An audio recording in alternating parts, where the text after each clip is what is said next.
Hello everyone, Tim here. Today we're about ready to dive into a review on the Kino Lorber 4K release for the 1945 Fritz Lang classic, film noir classic, Scarlet Street. We're going to dive into my thoughts on the movie, the transfer, everything involving this release.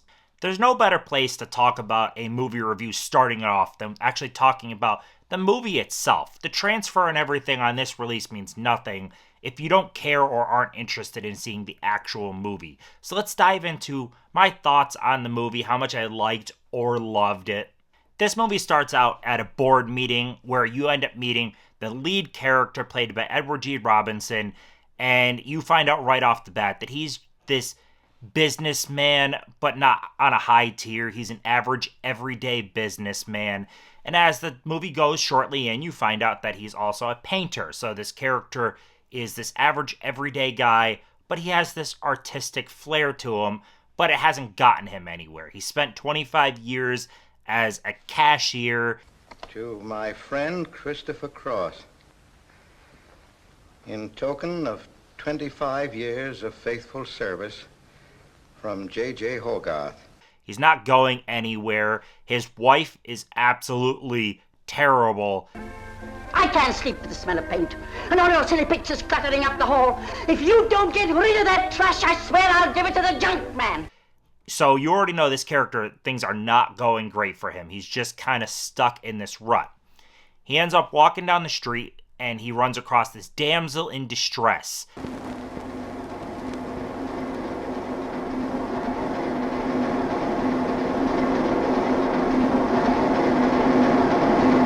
He goes and saves the day with his umbrella and ends up befriending and just almost immediately starting to fall for this woman that he just saved. The problem is that this woman and her boyfriend, who is the one beating her on the street, are not good people. They're very bad people who end up trying to manipulate him with his paintings and take him for all he's worth. So this movie is very simple on the surface level. It is just two conniving people trying to take advantage of a very gullible, simplistic, everyday guy. The problem is, throughout the movie, the more and more they take advantage of him, they are making him kind of go against his moral compass more and more. He's willing to rob money for this woman. And it goes deeper and deeper, which I'm not going to give any of the twists. This is a film noir, and as with any film noir, there are twists. That is part of the genre.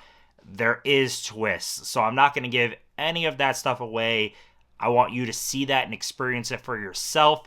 But yes, the basic idea is this man is being completely taken advantage of. This woman is selling his artwork, portraying it as her own artwork. And he's surrounded by crummy people. Basically, most of this movie, the lead character, Edward G. Robinson, he plays this role great.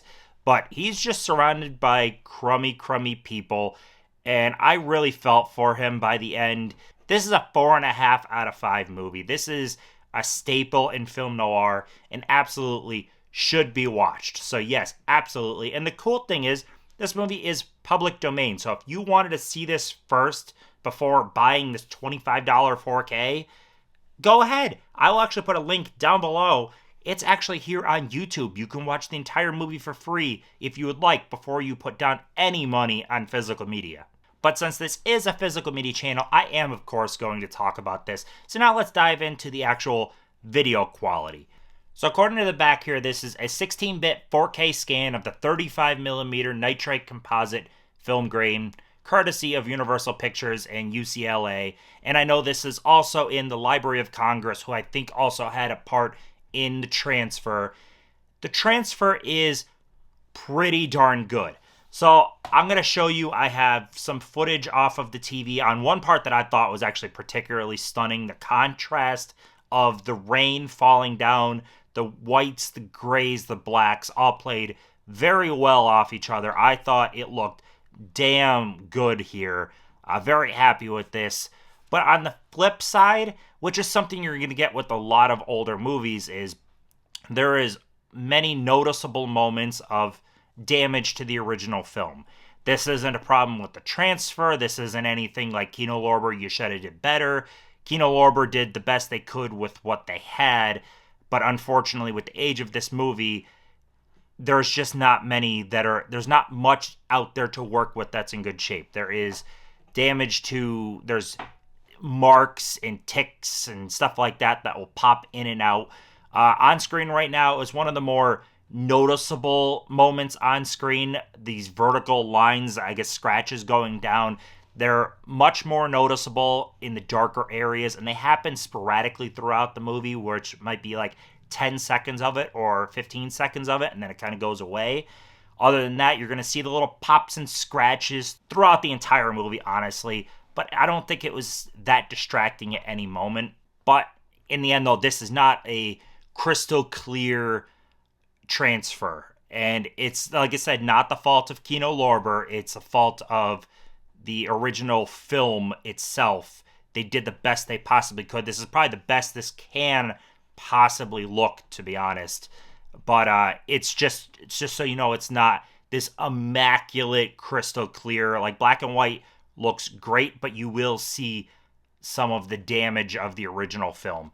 Overall, though, still very, very happy with this. They said when it comes down to it's the actual source material and it's not anything about the studio kind of lacking, I get it. This is, 1945.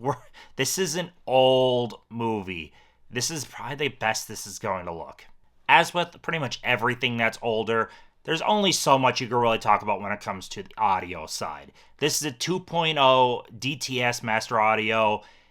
It's it's as crystal clear as it's going to get. There's certain moments where the voices kind of sound a little hollow in spots, but overall, everything is very, very clear. And something that is a big, big benefit here is this does have subtitles, whereas this release did not have subtitles. So even though this is clear, you're still gaining subtitles, which is a big deal. Nothing should come without subtitles, to be honest. So yeah, sounds good. It's any of the sound things that I thought were kind of weird in the movie, they're actually more of the movie thing and not necessarily the transfer for the audio or anything like that. And now we're coming to the special features, or lack of special features. This is pretty bare bones, I'm going to be honest here. So you've got an audio commentary by film historian Imogene Sarah Smith, which a lot of people really like her. I'm not, so I tried the audio commentaries a little bit, and they sounded good. I'm not so much an audio commentary guy. I'm more of, I want to learn more about the movies from their own special features and not necessarily people talking over the movie. I've never really been that much of an audio commentary guy. There's like occasional moments, but they're not the special feature that I go towards. So when I see audio commentaries as pretty much the main thing you got, it's not really much of a selling point for me. But you also have another audio commentary here by David Kalut, author of The Strange Case of Dr. Mabuse. I'm probably pronouncing horribly. But yeah, that's what you got. The special features here are thin. Very, very thin.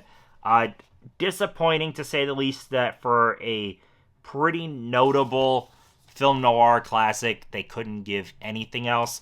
Heck, the Blu-ray copy here has the photo gallery. That's even lacking off of this. Not that I really care about a photo gallery, but yeah, it's lacking horribly on special features. And now for packaging. You've already seen me holding it here, but you do get a Kino Lorber slip. It's a very pretty slip. And then we remove it, and that's your artwork underneath, which I like that it's at least different artwork. There's your backside. It's not reversible, though. See that white? Not reversible. And then you get the standard Kino Lorber disc artwork. So it's not a lot to write home about on the packaging. I guess the biggest thing is they gave two different artworks like this. So then we're going to end this with Would I recommend this? What do I think? What I think is this thing is about $25 to $27. It's bare bones, and while it looks good, it looks the best it can, I should say. I would not recommend purchasing this right out the gate unless you know you love this movie. If you don't know you love this movie, watch it for free down below. Or you could find this pretty dirt cheap. I don't know if I would recommend pick this up and then, because you might end up picking this one up. But I'd say best bet, watch it for free on YouTube. That's honestly your best bet. If you like the movie, then yes, pick this up because it is the best it will ever probably look. But past that, you're not getting anything else to write home about unless you're a big audio commentary person. If you love audio commentaries, great, you've got 2 full audio commentaries here, but otherwise you don't have much to dive into besides the actual movie, which is great, but you have to know what you're going in. If you love film noir and this classic stuff, you'll probably like this, but otherwise I'm giving this a maybe on the recommendation. As long as you know what you like, go for it, but I wouldn't just say everyone just go pick this title up.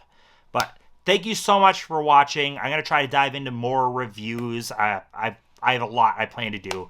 So yeah, thank you so much for watching. Like, comment, subscribe, and I'll see you in the next one.